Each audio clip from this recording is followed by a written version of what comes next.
I'm Summer Ortega, 42, and I built a steady life from the ground up while quietly holding my family together behind the scenes. For years, I showed up, organizing reunions, covering costs, smoothing tension, never asking for credit.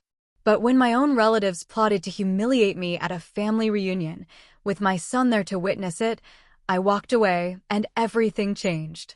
Ever been used, dismissed, or pushed aside by the people you bent over backwards for? Drop your story in the comments, you're not the only one. Before I tell you what really happened, let me know where you're watching from. And if you've ever drawn a line and meant it, hit like and subscribe for more real stories about setting boundaries and reclaiming your peace. Because what happened next took them by surprise. My name is Summer Ortega, and if you'd asked me 6 months ago, I would have told you I was proud to come from a big family. Loud, opinionated, sometimes exhausting, but always around. I used to think that meant something. That being family-oriented was a strength. But now I look at it differently. Not because of one single event, but because of what built up over years. Patterns I ignored. Roles I didn't realize I'd been assigned. And a silence I finally broke the day my 10-year-old son tugged on my sleeve and whispered, "Mom, we need to go. Please." I grew up in a 3-bedroom ranch house on the edge of town, the kind with hand-me-down furniture and a rotating cast of cousins coming through the front door without knocking.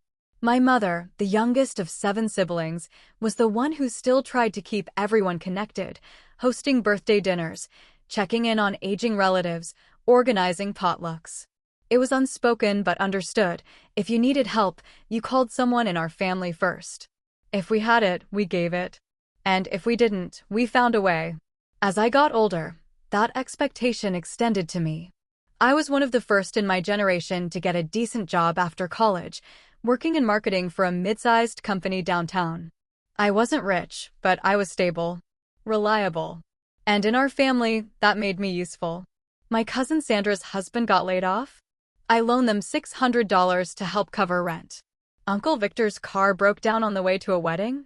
I left early, picked him up, and still managed to help set up the tables. When someone needed help organizing Grandma's 80th birthday weekend, I was the one who made the guest list, designed the invitations, booked the hall, and made sure everyone had a ride. No one asked if I had time. They just knew I'd do it. And I always did. John was the oldest of the cousins. 6 years ahead of me and always treated like something between a second father and the family golden boy. He played football in high school, worked construction during college, and now runs a small contracting company with 3 trucks and a loyal crew. Everyone admired him. The way he could fix anything, his big laugh, his presence. He was the cousin I looked up to as a kid, the one who made me feel like I was part of something bigger. I remember being 8 years old and riding on the back of his dirt bike down the gravel path behind Grandma's house, holding on for dear life and feeling completely safe. We were close, in that way that cousins sometimes are when they've seen each other cry and grow and stumble, but never really had to talk about it. As adults, our paths were different. His more physical, mine more corporate, but we still showed up for each other. At least, I thought we did. When I had my son, Mateo, things shifted. Suddenly, I wasn't just a cousin, a niece, a helper, I was a mom. And while most people in the family said congratulations and dropped off little gifts, the expectation didn't change. If anything, it increased. I was supposed to be at baby showers, anniversaries, hospital visits, and still show up with a smile and a side dish. Mateo came to almost every family gathering with me, sleeping in my arms at holiday dinners, running around barefoot in the backyard during summer BBQs, carrying folding chairs in from the car at reunions by the time he was old enough to lift them. He was quiet around the others. Observant. He liked to help, but mostly stuck close to me, watching. I never thought much of it. I just assumed he was shy.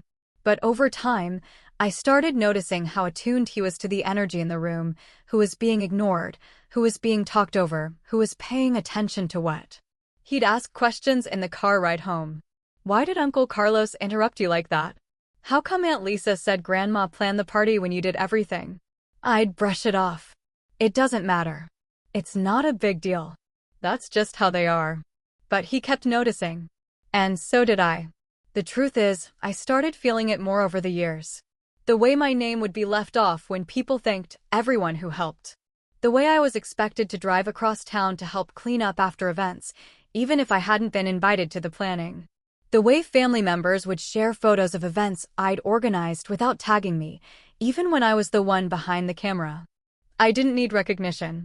That's what I kept telling myself.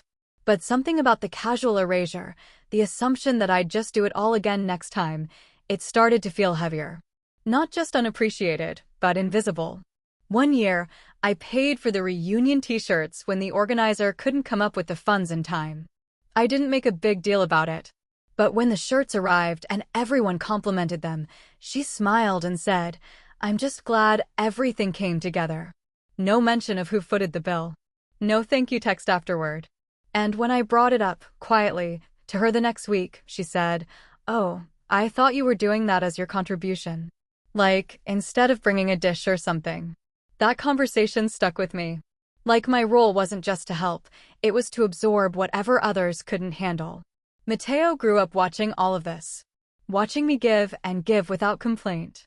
Watching the way others received my time, my money, my energy, and gave nothing back. At first, I thought I was setting an example of generosity, of family duty, of grace. But looking back, I was also modeling self-erasure. Teaching him that being needed was the same thing as being valued. That if you love people, you accept whatever scraps of attention they offer, even when you deserve more. There was one moment I remember especially. Last Thanksgiving, I was up at 5 a.m. to help prep food for a dinner being hosted at John's house. I made stuffing, sweet potatoes, a pie. I arrived early to help set the table and stayed late to clean up. At one point, I stepped outside to take a call from work, and when I came back in, I heard John telling someone, "Yeah, it all came together pretty well. Lisa brought most of the food, and my wife did the rest." I just had to show up. It was a small comment. One he probably forgot as soon as he said it.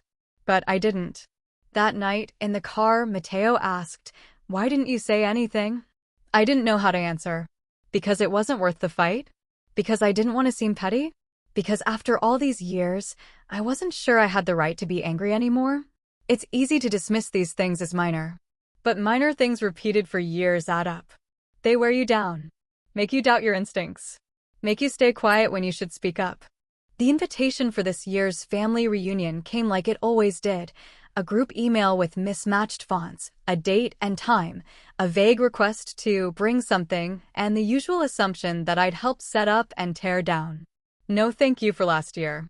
No acknowledgement of the fact that I'd driven 3 hours with Mateo and brought folding tables from my garage because no one else had followed through. Just business as usual. Still, I said yes. Because that's what I always did. Because Mateo liked seeing his cousins. Because I still believed that maybe this time it would feel different. It didn't. But something else did. Mateo. He was the one who changed everything. Not with a confrontation. Not with an accusation. Just 6 quiet words that snapped me out of the role I'd been playing for too long. "Mom, we need to go. Please." And that's when I finally started to pay attention. It started with the group chat. For years, we'd had one main thread on WhatsApp for the whole family. Dozens of cousins, aunts, uncles, all chiming in about holiday plans, potluck dishes, baby announcements.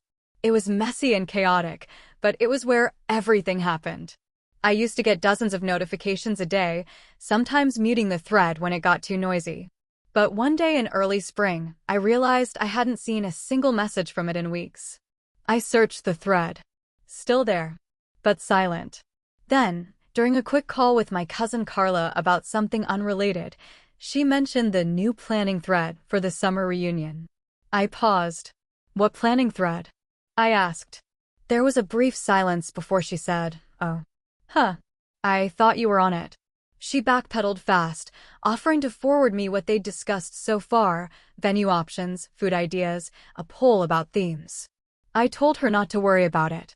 But something lodged in my chest that didn't go away. A few days later, Uncle John called. Not unusual, we spoke every month or two. But this time, his voice was clipped. The usual warmth, the jokes, the "how's my favorite cousin," all gone. He asked if I could check in with the caterer someone had recommended. Said I was good with that kind of thing. No thank you, no small talk. Just instructions. Then hung up before I had the chance to say much at all. I tried not to read too much into it. Maybe he was just busy. Maybe the group thread thing was a mistake. These things happen. But the more I paid attention, the more off things felt. At my Aunt Letty's birthday brunch in April, I noticed people talking in small clumps, voices low, glancing up when I walked past. A few cousins gave me tight smiles, but didn't engage beyond surface greetings.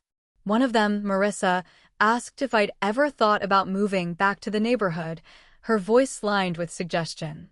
Wouldn't it be better for Mateo to grow up around family? She said, then added, being a single mom out there, all by yourself, it must get heavy.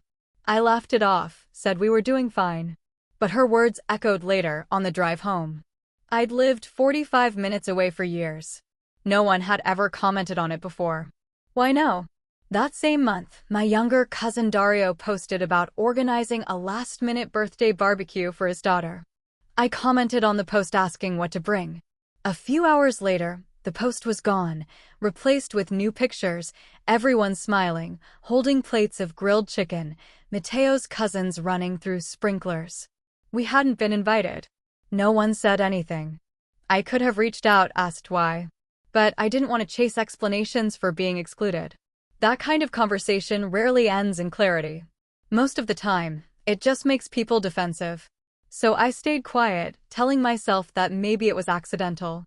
Maybe they thought I was busy. Then, in early May, the official family reunion invite arrived. It was an email, no salutation, no context, just a time, date, and address in the subject line. A park I didn't recognize. I clicked the attached flyer. Bold lettering, a stock photo of a picnic basket, and beneath that, hosted by the Ortega Family Planning Committee. There was a line at the bottom with RSVP details. Please confirm your household's attendance with Lisa or John by June 1st. There was a list of family names attending so far. Mine wasn't on it. Not Summer and Mateo. Not even TBD. No mention at all. I stared at the screen longer than I care to admit. It's not that I expected to be front and center, but I'd hosted 2 of the last 5 reunions. Paid for bounce house rentals. Covered deposits for venues.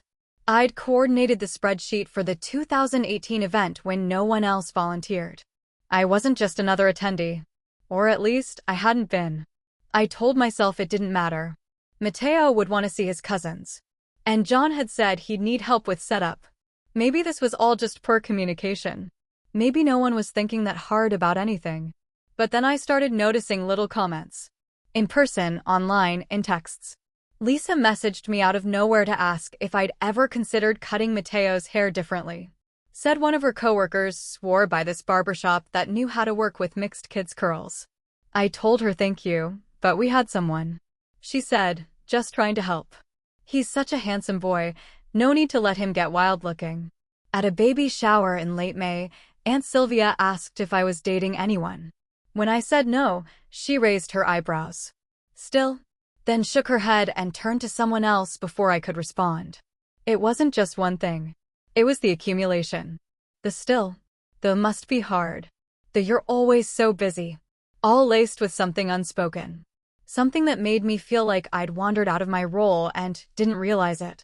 And maybe I had.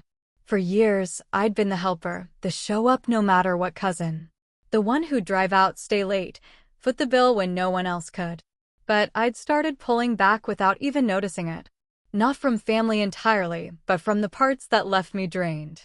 I stopped saying yes to every request. I'd skipped one birthday party last year because Mateo had a fever and another because I just didn't have it in me. I hadn't hosted in over a year. I didn't offer to coordinate Easter like I usually did.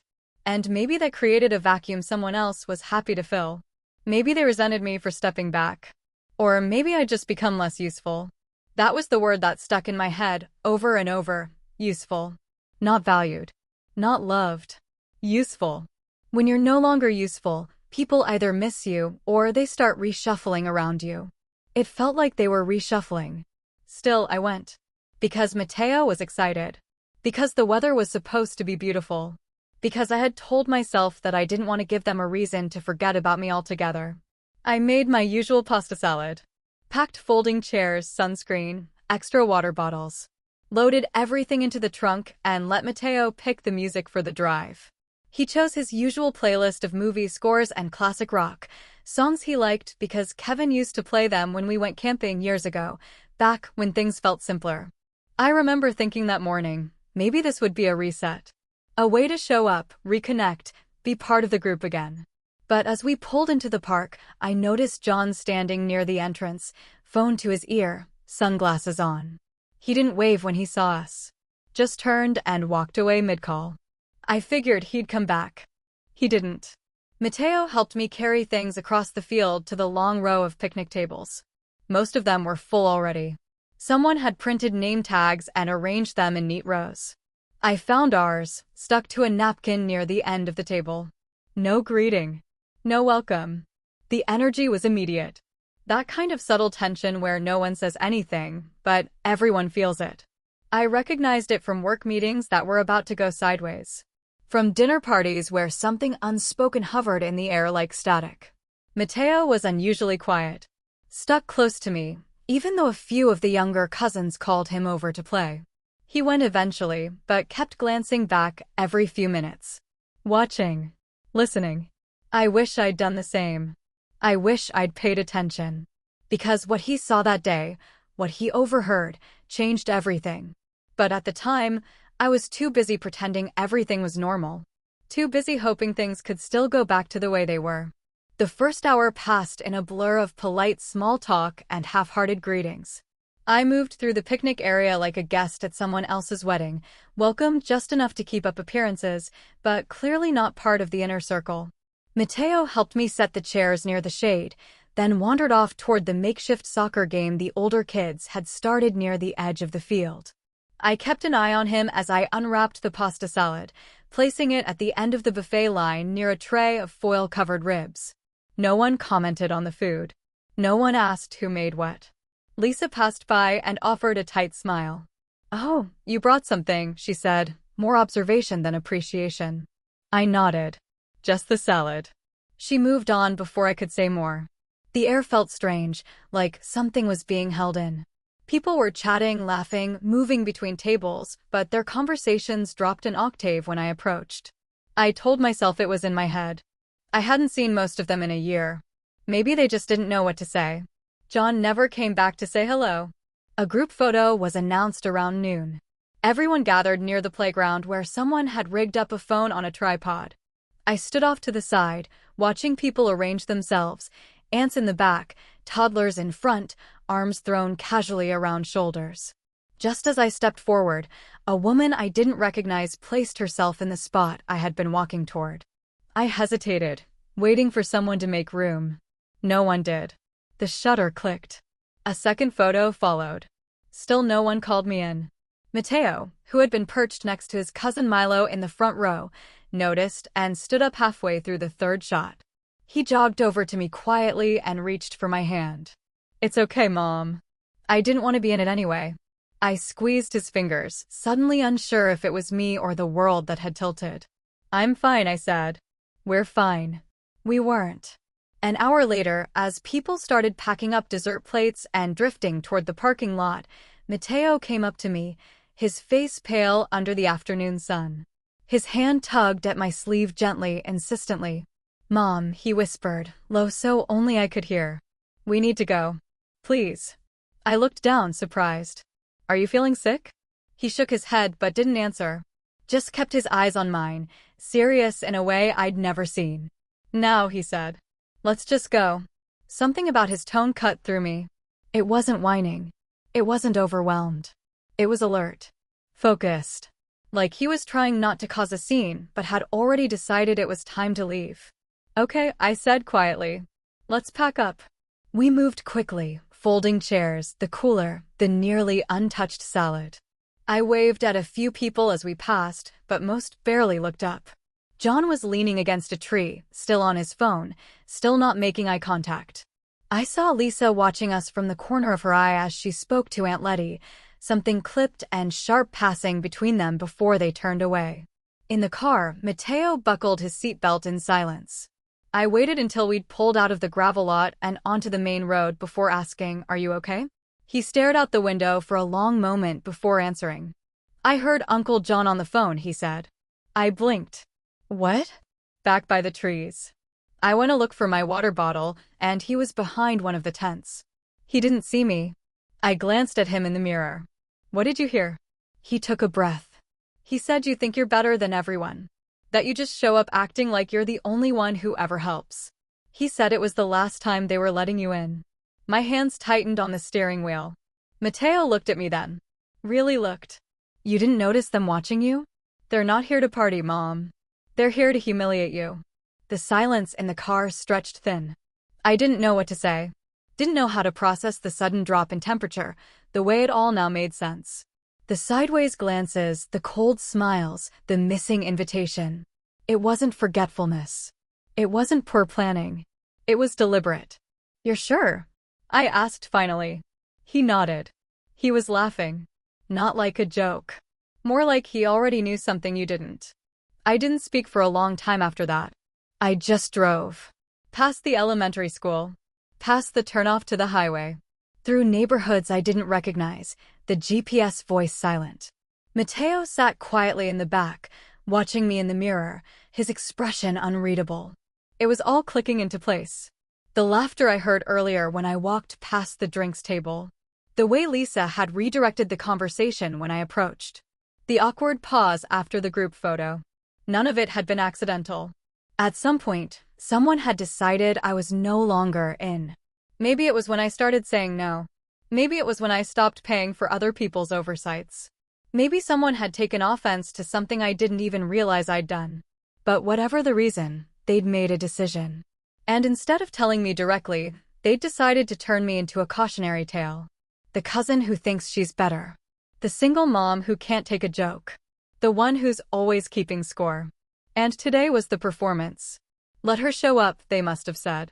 Let her do what she always does. Let her bring her food and her chairs and her quiet, careful pride. Let her think everything is normal. Then make sure she sees that she's not welcome anymore. Make her feel it. They'd done it well. Not loud. Not overt. Just cold enough to sting. Just familiar enough to confuse. But they forgot something. Mateo saw it all. And that changed everything. Back at home, he didn't want to eat. I sat beside him on the couch, both of us still in our reunion clothes, the TV on but muted. At one point, he leaned against my arm and said, "You're not wrong, Mom. Whatever they think, you're not the one who's wrong." And, just like that, the shame I'd been swallowing cracked open into something else. Not anger. Not yet. But the beginning of a line being drawn. I didn't cry that night. Not because I wasn't hurt, but because for the first time, the illusion was gone. The years of subtle dismissal, of being needed but never celebrated, of giving without being seen, it wasn't just in my head. It was systemic. Inherited. A hierarchy that only worked if everyone stayed in their assigned place. I had stepped out of mine. And they didn't like it. But they had underestimated me. And they had underestimated my son. And that was a mistake. Back home that night, I didn't unpack right away. The cooler sat by the front door. Mateo's shoes were still on. The chairs leaned against the hallway wall, streaked with dirt from the park. I walked past everything, straight into the kitchen, and sat down at the table. The overhead light was too bright, too clean for how I felt. Mateo stood in the doorway for a moment, uncertain, then crossed the room and hugged me from behind, his chin resting on my shoulder. "I'm okay," I said. My voice came out even, but thin. "You did the right thing." He nodded, but didn't speak. He didn't need to. After he went to bed, I stayed at the table for a long time. I didn't cry. I thought I might, but the tears never came. Just this heavy stillness, like something had shifted and there was no going back. I opened my laptop and stared at the blank notes document for a full 5 minutes before typing anything. Then I started writing, not a message, not a letter. Just facts. A record. A timeline. All the small things I'd swallowed, passed off, or justified. The birthday gifts I'd mailed that were never acknowledged. The loan I gave to Dario 2 years ago when his rent check bounced, $350 I never asked back for. The time I hosted Christmas Eve and stayed up until 2 a.m. cleaning when everyone else had left without offering to help. How John had asked me to help organize Uncle Victor's retirement party, then introduce Lisa as the event planner in front of the entire room. I kept going. Page after page. Not out of revenge. Not even out of anger. I just needed something to hold on to. Something to remind myself that this wasn't a misunderstanding. It wasn't one bad day. It was the result of a pattern, one I had ignored for too long. I didn't sleep much that night. Every time I closed my eyes, I kept seeing John leaning against that tree, laughing into the phone. I kept hearing Mateo's voice. They're not here to party. They're here to humiliate you. The next morning, I texted Maya, my closest friend since college. She lived across the city now, but we still talked regularly. She was one of the few people who understood my family without needing every detail. You free to talk later? Something weird happened yesterday. She called 10 minutes later. I told her everything, start to finish. The way people acted. The phone call Mateo overheard. The look in John's eyes when we left. She listened without interrupting, just occasional murmurs of disbelief or frustration. When I finally finished, she was quiet for a second, then said, "They didn't want you there for unity. They wanted a show." The words hit hard because they were exactly what I had been thinking, but hadn't let myself say.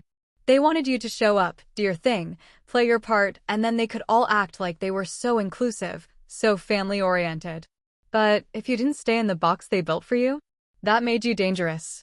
Dangerous. The word felt strange. I didn't see myself that way. I paid bills. I packed school lunches. I didn't stir conflict. But she wasn't wrong. My independence had become inconvenient. My ability to hold my own, without leaning on them for help, had become a quiet threat. And Mateo, watchful, perceptive, deeply loved, was proof that I had built something strong on my own. That I wasn't just surviving.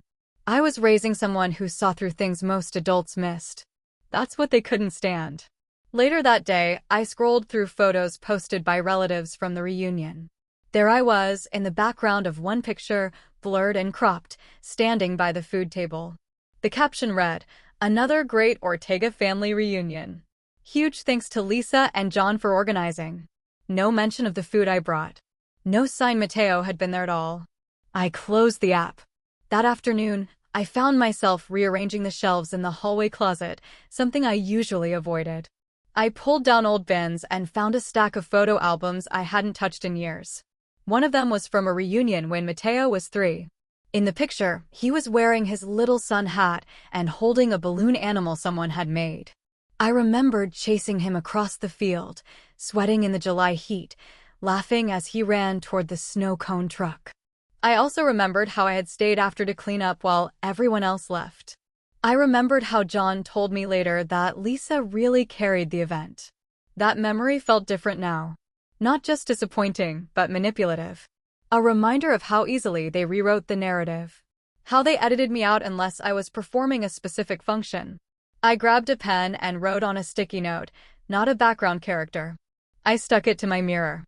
Over the next week, I kept returning to that notes document. Not adding dramatics, just details. The forgotten thank yous. The group photos where I'd been cut out. The errands I'd run. The favors I'd granted. I didn't know what I'd do with it yet, but writing it down made things clearer. I wasn't imagining it. I wasn't sensitive. I had been holding this family together in small, invisible ways for years. And when I started stepping back, when I stopped being silent and endlessly accommodating, they hadn't missed me. They had punished me. Mateo didn't ask about the reunion much, but he stuck closer than usual that week. He helped more around the house. Didn't complain when I asked him to unload the dishwasher. At bedtime one night, as I pulled the blanket over his shoulders, he looked up at me and said, "I don't want to go to stuff like that anymore." "You don't have to," I said. "You don't owe anyone your time." "Good," he said. "Because they don't see you right. And I don't like when people don't see you right." I didn't reply. Just kissed his forehead and sat with that for a while. He was right. I had spent so long trying to be part of something, trying to earn their respect, their warmth, their recognition, that I hadn't noticed how lopsided it had all become. And now that I had, I couldn't unsee it. The next weekend, I started clearing space in the garage. Boxes of decorations from past family events. Foldable tables I hadn't used in years except for reunions. Extra coolers, labeled with masking tape. I donated most of it. Threw some out. I didn't make a big declaration. Didn't send a dramatic message. But in small, deliberate ways, I began unhooking myself from the role they'd cast me in. Quietly, with clarity. Not to punish them, but to free myself. Let them plan the next reunion. Let them call someone else. I was done auditioning for a part one never asked to play. I didn't make a big announcement. I didn't post anything or send out some bold family group text. I just stopped showing up. The first skipped event was a baby shower in mid-July, one of John's nieces, hosted at his house. I saw the invite come through in the group thread I'd somehow been added back to. No apology, no explanation. Just a tag at the bottom. Summer, can you bring your pasta salad again? It was such a hit at the reunion. I didn't reply. A week later, I got a separate text from Lisa. Just 2 words, you coming? I didn't answer that one either. By then, I had already made the decision. No more reunions. No more favors. No more, can you swing by early to help with setup?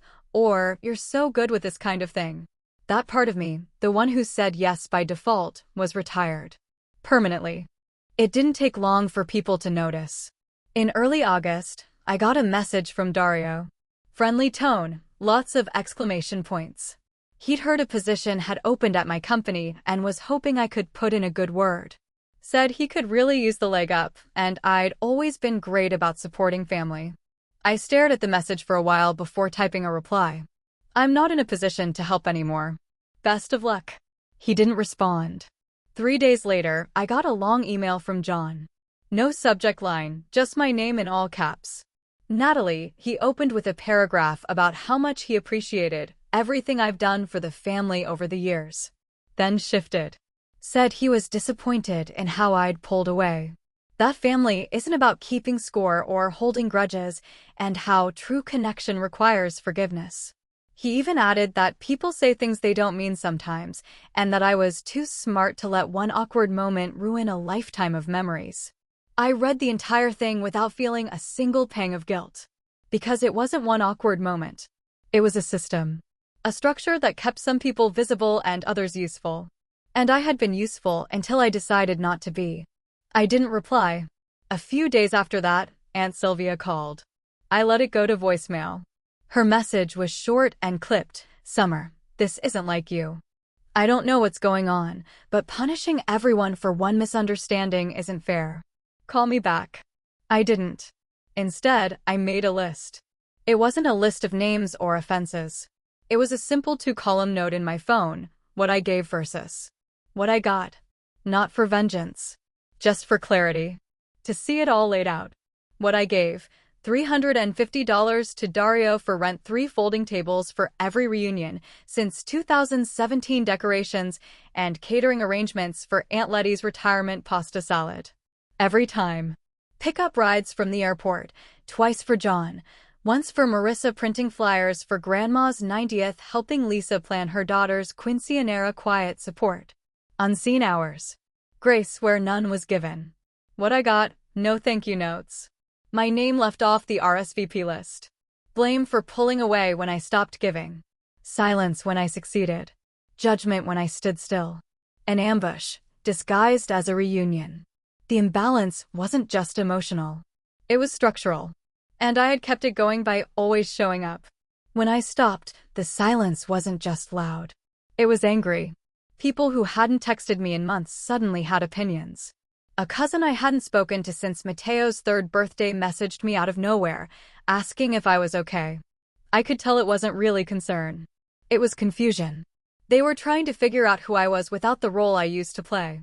And I think that scared them. Mateo noticed the shift too. We're not seeing them anymore, he asked one night as we folded laundry. Not for a while, I said. Is that okay with you? He nodded. I like it better this way. There were moments when the guilt tried to creep in. Not because I thought I was wrong, but because I knew how they'd spin it. Summer's going through something. Summer's changed. Summers being dramatic. But I hadn't changed. I'd just stopped shrinking. One afternoon in late August, I ran into Aunt Sylvia at the grocery store. We were both reaching for the same bunch of bananas when we recognized each other. She smiled politely, but her tone was sharp. "Haven't seen you in a while." I nodded. "I've been busy." "Too busy for family?" Her words were careful, but loaded. I just looked at her. "I'm spending time where I'm valued." She blinked, like I'd said something in another language. Well, I guess everyone needs space." "Exactly," I said. "Space helps you see things more clearly."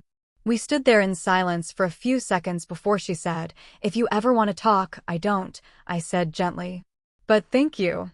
She nodded stiffly and moved on. Back home, I told Matteo about the encounter. He asked if I was upset. I told him no.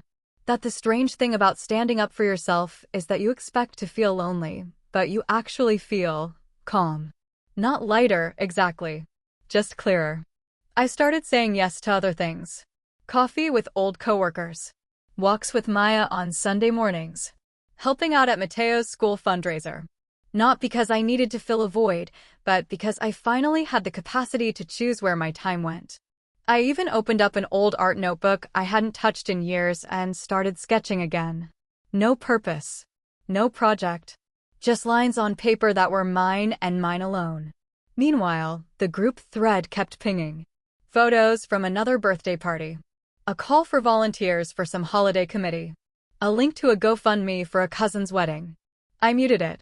Not because I didn't care, but because caring doesn't mean subjecting yourself to harm. Love doesn't mean being last in line. And loyalty isn't the same as silence. They didn't see the difference. But I did. By September, it was clear that the gap I'd left wasn't being filled. Events were happening, but smaller. Disorganized. Less cohesive. I could tell by the pictures. Lisa had taken over most of the planning, but the tone had changed. Less joy. More effort. John stopped reaching out altogether. I wondered if he'd ever really seen me clearly, or just as a reliable extension of himself. Someone he could call when things got complicated. Someone who wouldn't ask questions. And now that I had, I was out. Good. Because this wasn't exile. It was freedom. And the silence that followed? It didn't feel empty. It felt earned. It didn't happen all at once. There wasn't some dramatic implosion or giant falling out plastered across social media. There were no angry texts or flurries of voicemails. It was slower than that. Quieter. A slow unraveling of a structure that had only held together because someone had been behind the scenes, tying the loose ends, smoothing over rough edges, and pretending not to notice what was broken. That someone had been me. And I wasn't doing it anymore. The first sign came in the group chat. Not long after I stopped responding, I noticed the tone shifting. Threads went unanswered for days. The usual holiday potluck planning devolved into arguments about who was bringing what, with 2 people signing up for tamales and no one bringing plates. Normally, I would have jumped in, created a spreadsheet, sent reminders, quietly picked up the slack where no one else would. Instead, I watched from the sidelines as messages piled up and tension built.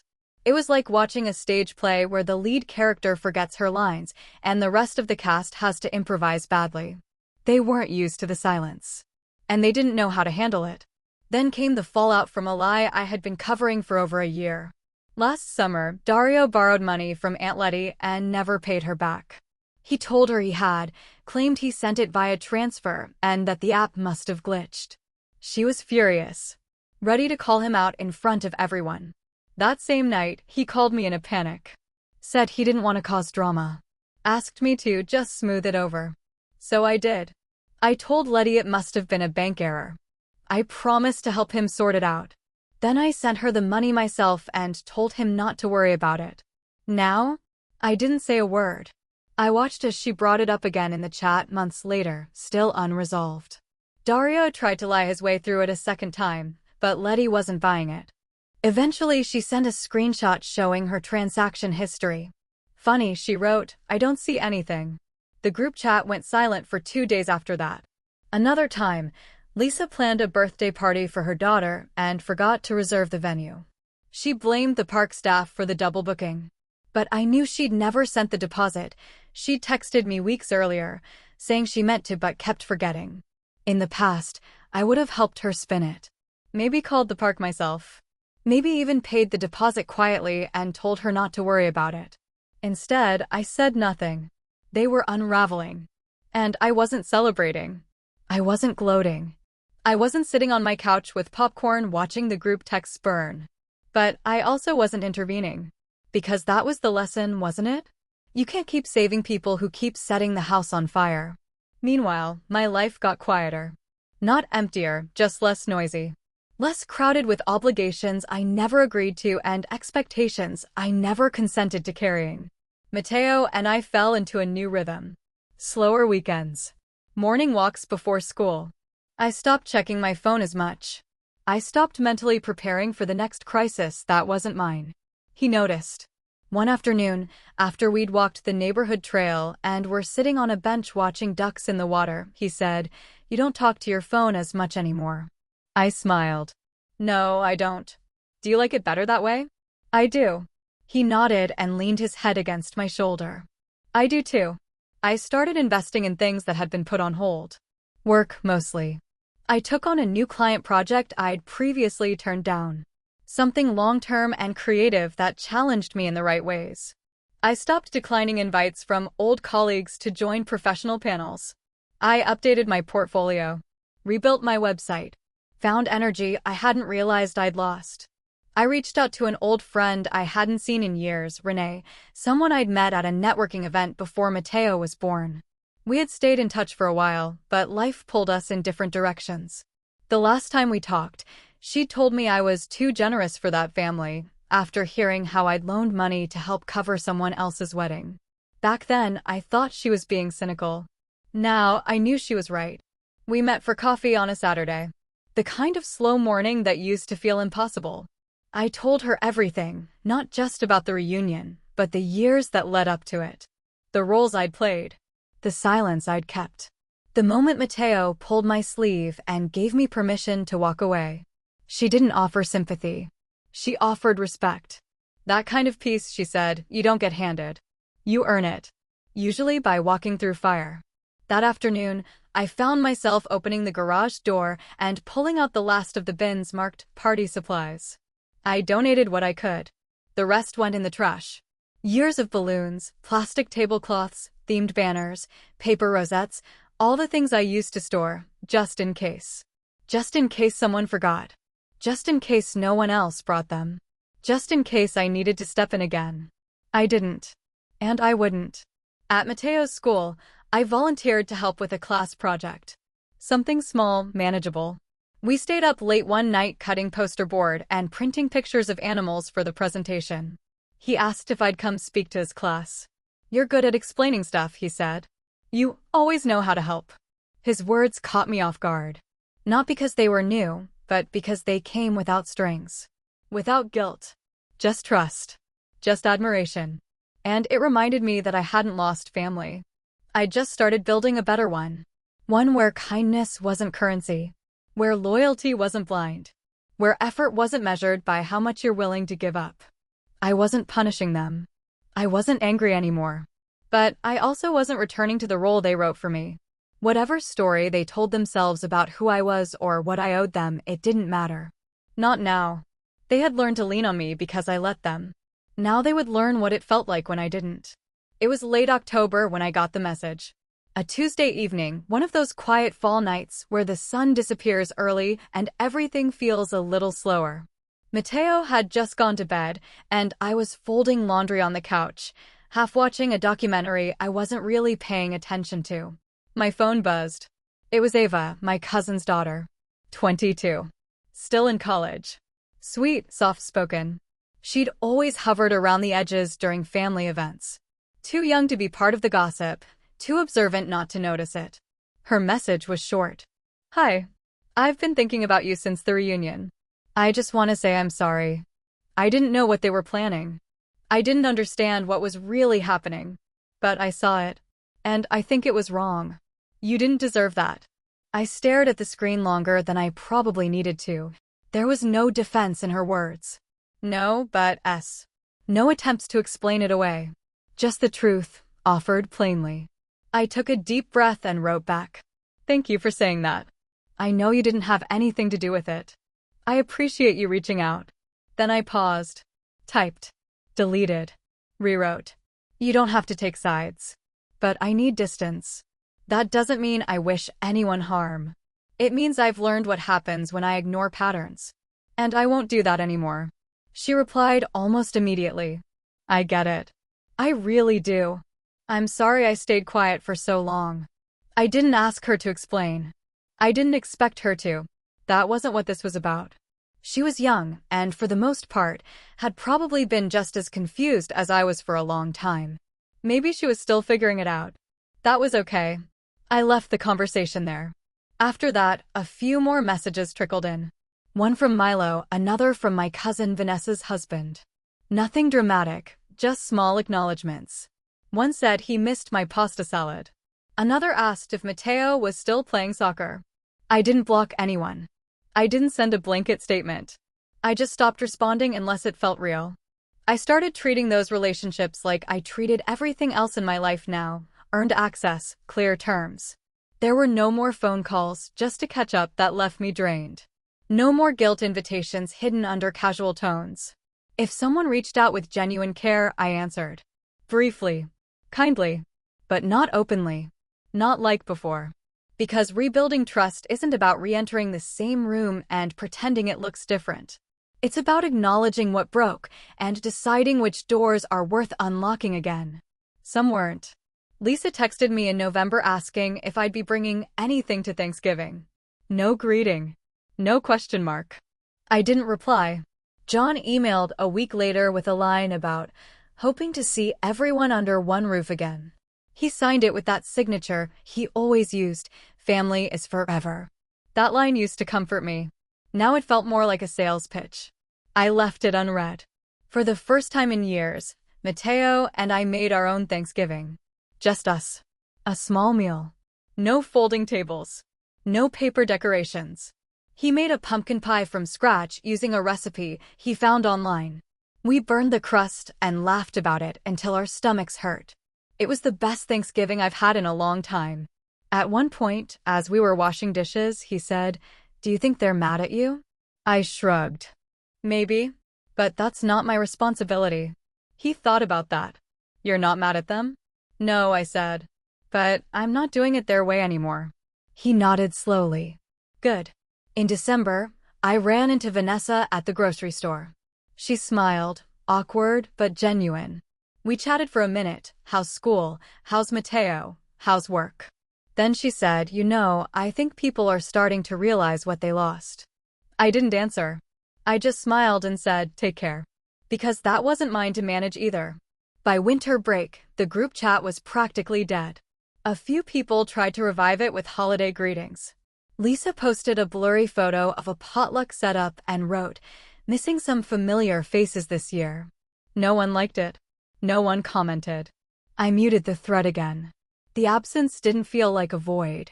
It felt like space. Space to think. Space to breathe. Space to build something new. I reconnected with Renee again. We met at a bookstore cafe and ended up staying 3 hours past what we planned. Talked about work, life, parenting, everything in between. At one point, I told her I didn't even realize how much of myself I was giving away for free. She laughed. That's the trick. People don't always steal from you. Sometimes, they just let you empty the tank. That stuck with me. I started journaling again. Nothing elaborate. Just short entries every night, what I noticed, what I felt, what I was letting go of. I found myself writing less about the past and more about the future. Not revenge, not repair. Just forward. The truth is, trust doesn't always rebuild in both directions. Sometimes it's a one-way door. Someone steps through, apologizes, and you accept it, but you don't follow them back in. You don't pick up where you left off. You pick a new place to begin. One that belongs to you. Ava texted again in January. Just a photo, her in her dorm room, holding a book I once recommended. No caption. No pressure. I sent a heart emoji. That was it.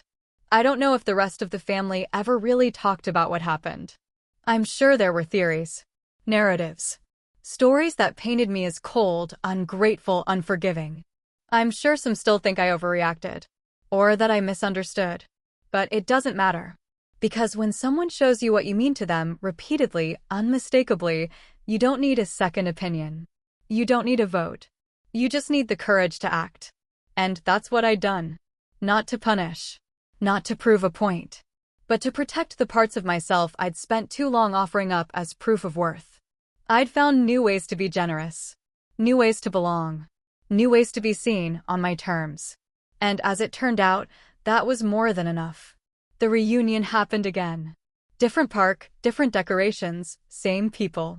I saw it through a photo someone tagged me in by accident, one of those wide, unflattering group shots taken from a picnic table. The same folding chairs I used to bring were there, but they were borrowed from a local rental place now. Lisa had ordered matching t-shirts for the cousins. There was a new sign with block letters, "Family is forever," the same phrase John once ended an email with, back when he thought guilt was a kind of glue. I looked at the picture for 3 seconds, maybe 4. Then I closed the app and went back to what I was doing, helping Mateo pack for his overnight school trip. He's 12 now. Taller than I expect sometimes. Quieter than he used to be, but thoughtful in ways that still surprise me. As he was rolling up his sleeping bag, he asked, "Are we ever going to go back to one of those reunions?" I paused. Not because I didn't know the answer, but because I wanted to give him space to ask the question without making it about me. "Do you want to?" I asked. He shrugged. "Not really. Just wondering." I nodded. "Then no, we're not." He kept rolling the bag, satisfied. He remembers, even now. Not the whole thing, but the parts that mattered. The long drive home. The way I didn't raise my voice. The way we packed up and left without turning it into a scene. He knows what it means when people decide to twist things behind your back and call it tradition. He knows that silence isn't always peace, and speaking up doesn't always sound like yelling. He's learning the kind of loyalty that doesn't ask you to shrink. And I've stopped expecting a version of family that doesn't exist. The gatherings still happen, from what I hear. Birthdays. Graduations. Even a wedding last spring. But something's changed, and it shows. The photos are more curated now, fewer people, more decorations. They've learned how to set up events without me, but the energy is different. Tighter. Not tense exactly, but thinner. Like something's missing and they're all pretending not to notice. I don't know who took over planning. Maybe Lisa. Maybe a committee of aunts and cousins. But I know it's not the same. Because what I brought wasn't just food and folding tables. It was the kind of quiet labor that made everyone else feel relaxed. That covered for forgetfulness, forgave thoughtlessness, and cleaned up long after the stories had stopped. It was invisible work, the kind people don't value until it's gone. And now that it is, they've had to see themselves more clearly. Not all at once. Not in a dramatic collapse. But in small cracks that weren't there before. Meanwhile, I'm still here. Thriving might not look the way it does on postcards. I'm not living on a beach or launching a business. But I'm steady. Grounded. More myself than I've ever been. I work hard. I rest harder. I don't explain myself anymore to people who never asked to understand me in the first place. I have friends who know the real version of me. Not the filtered one. Not the one who shows up with everything figured out. And I've started to let people show up for me, too, not because I need rescuing, but because I finally believe I deserve reciprocity. Sometimes people ask if I'm still close with my extended family. I say, not really. And then I let the conversation move on. I don't unpack it. I don't rush to soften the answer. It's just a fact now. Like the color of my eyes or the city I live in. The story they tried to write about me, that I was cold, arrogant, too proud to ask for help, it didn't stick. Because I didn't argue with it. I didn't fight back or send angry messages or campaign for my version of the truth. I just left. And in the space I left behind, the silence became the message. Not spite. Not vengeance. Just absence. And absence, when it's earned, is louder than confrontation. It says, I saw what you did. I understood what it meant. And I walked away before you could do it again. That's the legacy I'm building now. Not a feud. Not a wound, but a line. A clear, protective line that my son sees and understands. He doesn't see me folding under guilt. He sees me taking long walks when I need space. Saying no without apology. Helping people who show up honestly and letting go of those who don't. He sees me choosing clarity over comfort. Not because it's easy, but because it's clean. One afternoon, not long ago, he told me about a situation at school. A group project where his classmates kept dumping all the work on him. He tried to speak up, but they brushed him off. His teacher asked how it went, and instead of covering for them, he told the truth. I didn't want to cause trouble, he said, but I didn't want to lie either. I looked at him for a long moment, proud in a way I didn't have to say. That's how change starts, I said. Not loud, just honest. He nodded. Kind of like what you did. That moment meant more to me than any family reunion ever could. Because the legacy I leave him won't be photos or traditions or group messages filled with emojis. It'll be a blueprint for knowing when to stay, when to leave, and how to stand tall in both. I won't pretend the distance doesn't ache sometimes. There are days I miss the idea of family more than the people themselves. Days I wonder how they tell the story now. Whether they've rewritten me again, softer this time or harsher. Whether they think I'm angry. Whether they still think of me at all. But that's not my concern anymore. My life doesn't orbit theirs. It orbits peace, intention, truth. And in that orbit, there's room to grow. To be seen. To belong, not because I'm needed, but because I'm chosen. That's what I've built. And that's what lasts. Thanks for listening. Have you ever had to walk away from family to protect your peace? Did anyone try to pull you back in, or did the silence say it all? Drop your story in the comments. I read every one. And if this hit close to home, make sure to like, subscribe, and share this with someone who needs to hear it. Because setting boundaries isn't betrayal, it's clarity.